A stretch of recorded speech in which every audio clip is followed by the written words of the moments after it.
Teachings of Lord Caitanya, the Golden Avatar, a treatise on factual spiritual life by His Divine Grace, A.C. Bhaktivedanta Swami Prabhupada, founder Acharya of the International Society for Krishna Consciousness. Chapter 26, The Bhattacharya is Converted. For the impersonalist and voidist philosophers, the next world is a world of senseless eternity and bliss. The voidist philosophers want to establish that ultimately everything is senseless, and the impersonalists want to establish that in the next world there is simply knowledge without any activities. Thus, less intelligent salvationists try to carry imperfect knowledge into the sphere of perfect spiritual activity. Because the impersonalist experiences material activity as miserable, he wants to establish spiritual life without activity. He cannot understand the activities of devotional service. Indeed, spiritual activity in devotional service is unintelligible to the voidist philosophers and impersonalists. The Vaishnava philosophers know perfectly well that the absolute truth, the Supreme Personality of Godhead, can never be impersonal or void, because he possesses innumerable potencies. Through his innumerable energies, he can present himself in multiple forms and still remain the absolute Supreme Personality of Godhead. Thus, despite expanding himself in multiple forms and diffusing his innumerable energies, he can maintain his transcendental position. Thus, Lord Caitanya exposed many defects in the Mayavad philosophy, and although the Bhattacharya tried to establish himself by logic and word jugglery, Lord Caitanya was able to defend himself from his attacks. The Lord established that the Vedic literature is meant for three things: understanding our relationship with the Absolute Supreme Personality of Godhead, acting according to that understanding, and achieving the highest perfection of life, love of Godhead. Anyone who tries to prove that the Vedic literature aims at anything else must be a victim of his own imagination. The Lord then quoted some verses from the Puranas by which he established that Shankar Acharya was ordered to teach Mayavad philosophy by the Supreme Personality of Godhead. He quoted a verse from the Padma Purana, Uttarakhanda 62:31, in which it is stated that the Lord ordered Mahadev, Lord Shiva, to present some imaginary interpretation of the Vedic literature to divert people from the actual purpose of the Vedas. Quote, "In this way, try to make them atheists," the Lord said. "After that, they can be engaged in producing more population." Unquote. It is also stated in the Padma Purana, Uttarakhanda 25:7, that Lord Shiva explained to his wife Parvati that in the age of Kali he would come in the form of a Brahman to preach an imperfect interpretation of the Vedas known as Mayavad, which in actuality is but a second edition of atheistic Buddhist philosophy. The Bhattacharya was overwhelmed by these explanations of Lord Caitanya. After hearing Mayavad philosophy explained by Lord Caitanya, he could not speak. After he had remained silent for some time, Lord Caitanya said to him, quote, "My dear Bhattacharya, don't be astonished by this explanation. Please take it from me that the devotional service of the Supreme Lord is the highest perfectional stage of human understanding. Indeed, it is so attractive that even those who are already liberated become devotees by the inconceivable potency of the Supreme Personality of Godhead." Unquote. There are many such conversations in the Vedic literature. For instance, in Srimad Bhagavatam 1.7.10, the famous Atmarama verse describes how impersonalist sages who are absorbed in self-realization and liberated from all material attachments become attracted to devotional service by the various activities of Lord Krishna. Such are the transcendental qualities of the Supreme Personality of Godhead. Actually, in pure consciousness, the living entity understands himself as the eternal servant of the Supreme Lord. Under the spell of illusion, a person accepts the gross and subtle bodies as his self. Such a conception is the basis of the doctrine of transference from spirit to matter. But the part and parcel of the Supreme is not eternally subjected to gross and subtle bodily life. The gross and subtle coverings do not compromise the living entity's eternal form. They can be changed, or the living entity can be freed entirely from material existence. While the living entity is under the illusion that he is the body and mind, however, he has certainly transferred his position from spirit to matter. Mayavadi philosophers, taking advantage of this doctrine of transference, say that the living entity is under the wrong impression when he thinks himself to be part and parcel of the Supreme. They maintain that the living entity is the Supreme himself. This doctrine cannot be tenable. The Bhattacharya then asked Lord Caitanya to explain the famous Atmarama verse, for he desired to hear it from the Lord himself. Lord Caitanya replied that, first of all, the Bhattacharya should explain the verse according to his own understanding, and then Lord Caitanya would explain it. The Bhattacharya then began to explain the Atmarama shloka using the methods of logic and grammar. Thus he explained the Atmarama shloka in 9 different ways. The Lord appreciated his erudite scholarship in explaining the verse and said, quote, "My dear Bhattacharya, I know that you are a personal manifestation of the learned scholar Brihaspati and can explain any portion of the Shastras nicely. Yet your explanation is more or less based on academic education only, but there is another explanation besides the academic scholarly one." Unquote. Then, at the request of the Bhattacharya, Lord Caitanya explained the Atmarama shloka. The words of the verse were analyzed thus: 1. Atma Ramaha, 2. Cha, 3. Munayaha, 4. Nigrantaha, 5. Api, 6. Udukrame, 7. Kurvanti, 8. Ahai Tukim, 9. Bhaktim, 10. Itham Bhuta Gunaha, 11. Harihi. This verse has already been explained in connection with the Lord's teachings to Sanatana Goswami. Without mentioning the 9 explanations of the Bhattacharya, Lord Caitanya explained the verse by analyzing these 11 words. In this way, he expounded 18 different explanations of the verse. In summary, he said that the Supreme Personality of Godhead is full of innumerable potencies. No one can estimate how many transcendental qualities he possesses. His qualities are always inconceivable. And all processes of self-realization inquire in a general way into the potencies and qualities of the Supreme Personality of Godhead. But the devotees of the Lord immediately accept the inconceivable position of the Lord. Lord Caitanya explained that even great liberated souls like the Kumaras and Shukadev Goswami were also attracted to the transcendental qualities of the Supreme Lord. The Bhattacharya appreciated Lord Caitanya's explanation, and he concluded that Lord Caitanya was none other than Krishna himself.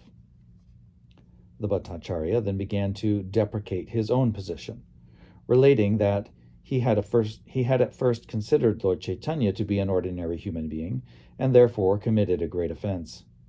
He then fell down at the lotus feet of Lord Caitanya, deprecating himself, and requested the Lord to show his causeless mercy to him.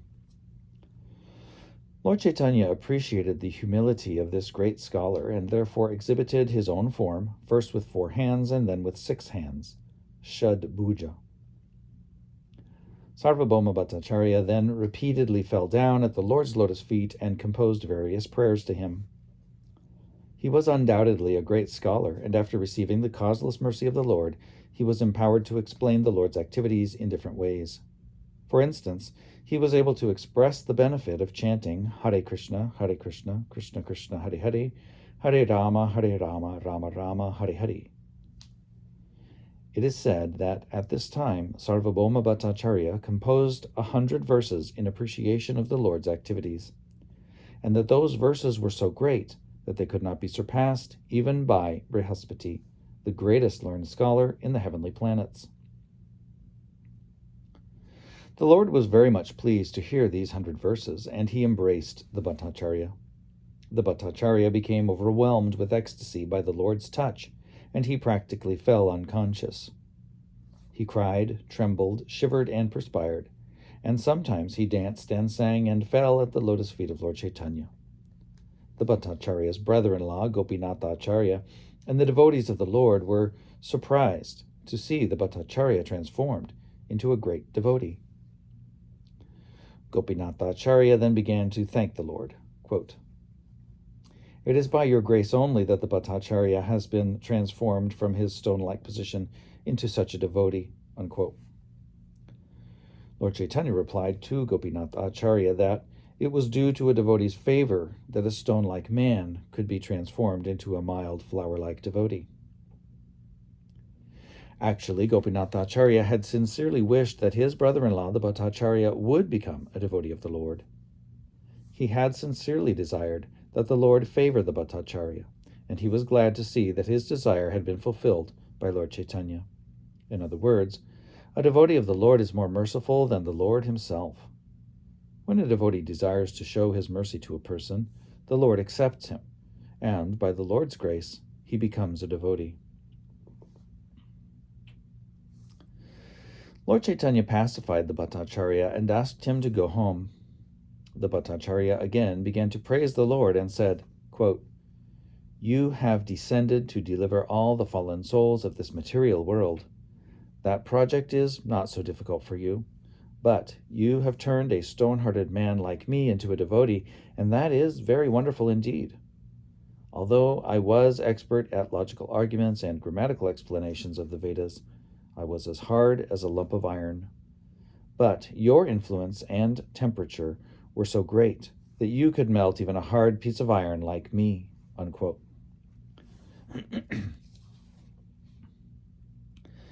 Lord Caitanya then returned to his place, and the Bhattacharya sent Gopinath Acharya to him with various kinds of prasadam from the Jagannath temple. The next day, the Lord went to the temple of Jagannath early in the morning to attend Mangalarti. The priests in the temple brought him a garland from the deity and also offered him various kinds of prasadam. The Lord was very much pleased to receive them, and he at once went to the house of the Bhattacharya, taking the prasadam and flower garland to present to him. Although it was early in the morning, the Bhattacharya understood that the Lord had come and was knocking on his door.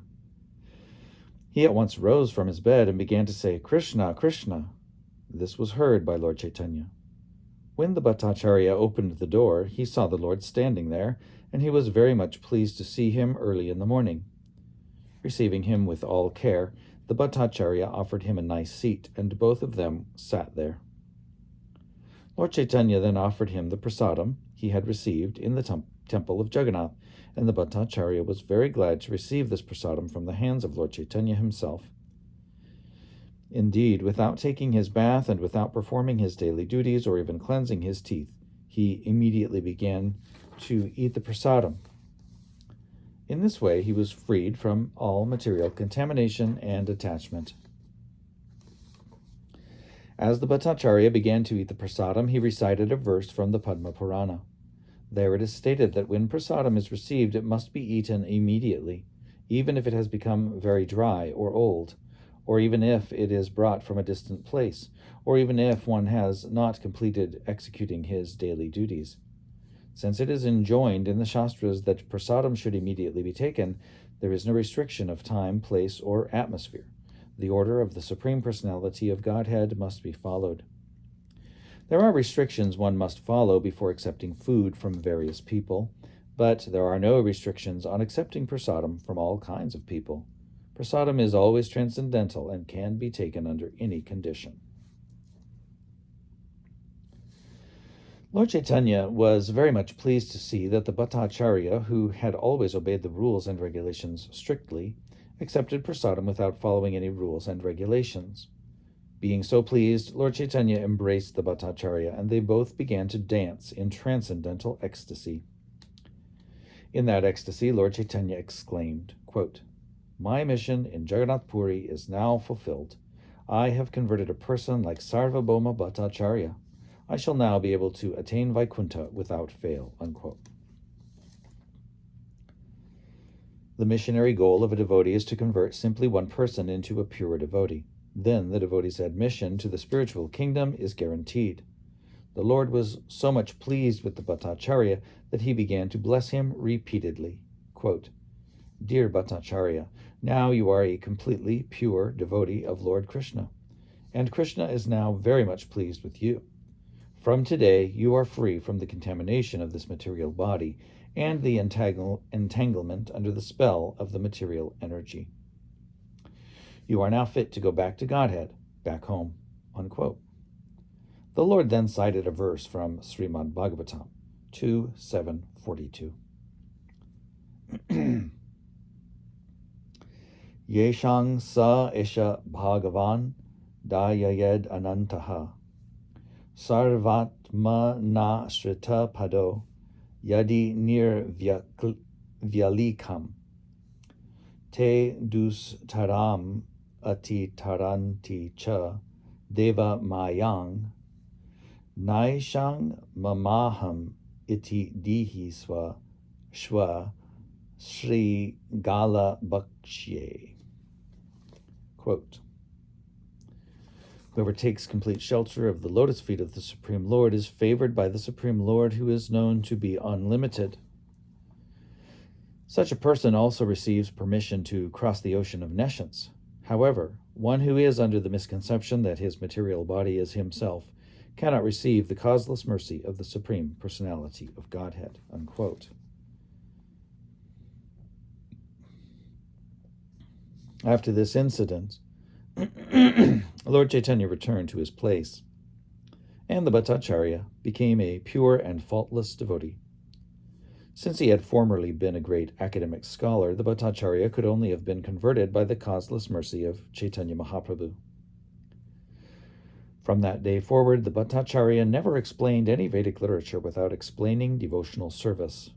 Gopinath Acharya, his brother-in-law, was very much pleased to see the Bhattacharya's condition, and he began to dance in ecstasy and vibrate the transcendental sound, Hare Krishna, Krishna Krishna, Hare Hare, Hare Rama, Rama Rama, Hare Hare.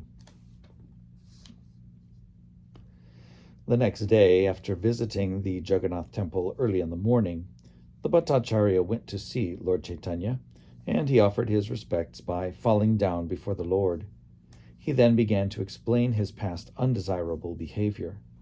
When he asked the Lord to speak something about devotional service, the Lord began to elaborately explain the verse in the Brihan Naradiya Purana, beginning with Hare Nam, Hare Nam.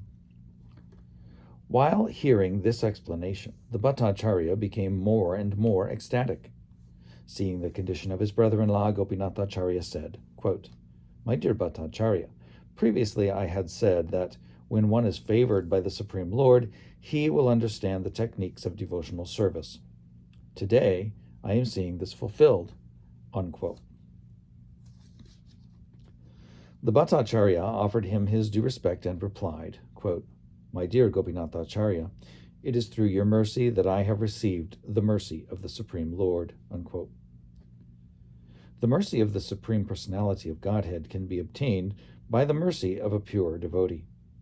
Lord Chaitanya's mercy was bestowed upon the Bhattacharya because of Gopinath Acharya's endeavor. Quote, "You are a great devotee of the Lord," the Bhattacharya continued, "and I was simply blinded by my academic education.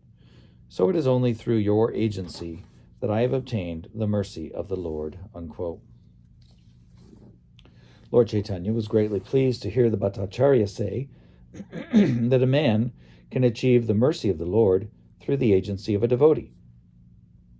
Lord Caitanya appreciated his words and embraced the Bhattacharya, confirming his statement. The Lord then requested the Bhattacharya to go see Jagannath in the temple, and the Bhattacharya started out for the temple, accompanied by Jagadananda and Damodar, two principal associates of Lord Caitanya.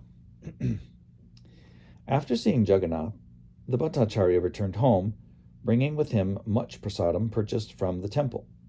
He sent all this prasadam to Lord Caitanya through his Brahmin servant. The Bhattacharya also dispatched 2 verses written on a palm tree leaf, and requested Jagadananda to do him a favor by delivering them to the Lord. Thus, Lord Caitanya was offered the prasadam and the verses on the palm leaf. But before reaching the Lord, Mukunda Dutt, who had also undertaken the delivery of the verses, had copied the verses into his book. When Lord Caitanya read the verses on the palm leaf, he tore it to pieces, for he never liked to be praised by anyone. The verses only survived because they had been copied by Mukunda Dutt. The verses praised Lord Caitanya as the supreme original personality of Godhead, declaring that he had descended as Lord Caitanya to preach to the people in general about detachment, transcendental knowledge, and devotional service. Comparing Lord Caitanya to an ocean of mercy, the Bhattacharya wrote, quote, "Let me surrender unto that Lord Caitanya Mahaprabhu. The Lord, seeing that devotional service was absent, descended in the form of Caitanya Mahaprabhu to preach devotional service. Let us all surrender unto his lotus feet and learn from him what devotional service actually is." Unquote. These 2 important verses are considered the most valuable jewels by the devotees of the Lord in disciplic succession, and by virtue of these famous verses, Sarvabhauma Bhattacharya has become known as the highest of devotees. Thus, Sarvabhauma Bhattacharya was converted into one of the most important devotees of the Lord, and he had no other interest than to serve the Lord. His only concern was to think of Lord Caitanya constantly. And this meditation, along with chanting, became the main purpose of his life. One day, Sarvabhauma Bhattacharya came before the Lord, offered his respects, and began to recite one of Lord Brahma's prayers from Srimad Bhagavatam 10.14.8. The Bhattacharya recited as follows: Tat te nukam pang susamik shamano bunjana evatma kritang vipakam hridvag vapurbhir vidhadhan namaste jiveta jo bhakti pade sadaya bhak. In reciting the verse, the Bhattacharya changed the original word mukti, liberation, to bhakti, devotional service, in the last line. The meaning of the original verse is, quote, "A person who devotes his mind, body, and speech to the service of the Lord, even though in the midst of a miserable life caused by his past misdeeds, is assured of liberation." Unquote. Quote, "Why have you changed the original verse?" the Lord asked the Bhattacharya. "The word is mukti, and you have changed it to bhakti." Unquote. The Bhattacharya replied that mukti is not as valuable as bhakti, and that mukti is actually a sort of punishment for the pure devotee. For this reason, he changed the word mukti to bhakti. The Bhattacharya then began to explain the realization of bhakti. Quote, "Anyone who does not accept the transcendental personality of Godhead and his transcendental form cannot know the absolute truth. One who does not understand the transcendental nature of the body of Krishna becomes his enemy and decries him or fights with him. The destination of such enemies is to merge into the Lord's Brahman effulgence. Such mukti or liberation is never desired by the Lord's devotees. There are 5 kinds of liberation. 1. Gaining admission to the planet where the Lord resides. 2. Being able to associate with the Lord. 3. Attaining a transcendental body like the Lord's. 4. Attaining opulence like the Lord's. And 5. Merging into the existence of the Lord. A devotee has no particular interest in any of these types of liberation. He is satisfied simply by being engaged in the transcendental loving service of the Lord. A devotee is especially averse to merging into the existence of the Lord and losing his individual identity. Indeed, a devotee considers oneness with the Lord to be worse than hell. but he will accept one of the 4 other kinds of liberation if it enables him to be engaged in the service of the Lord. Out of the 2 possibilities of merging in transcendence, namely becoming one with the impersonal Brahman effulgence and becoming one with the personality of Godhead, the latter is more abominable to the devotee. The devotee has no aspiration other than engaging in the transcendental loving service of the Lord." Unquote. On hearing this, Lord Caitanya informed the Bhattacharya that there is another meaning to the word Muktipade. The word Muktipade directly indicates the personality of Godhead. The personality of Godhead has innumerable liberated souls engaged in his transcendental loving service, and he is the ultimate resort of liberation. In either case, Krishna is the ultimate shelter. Quote, "Despite this reading," Sarvabhauma Bhattacharya replied, "I prefer Bhaktipade to Muktipade. Although according to you there are 2 meanings to the word Muktipade, still, because this word is ambiguous, I prefer Bhaktipade to Muktipade, because when one hears the word Mukti, he immediately thinks of becoming one with the Supreme. I therefore even hate to utter the word Mukti, but I am very enthusiastic to speak of Bhakti." Unquote. At this, Lord Caitanya laughed very loudly and embraced the Bhattacharya with great love. Thus the Bhattacharya, who had taken pleasure in explaining Mayavad philosophy, became such a staunch devotee that he hated even to utter the word Mukti.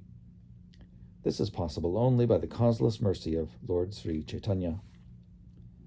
The Lord is like a touchstone, for by his grace he can turn iron into gold.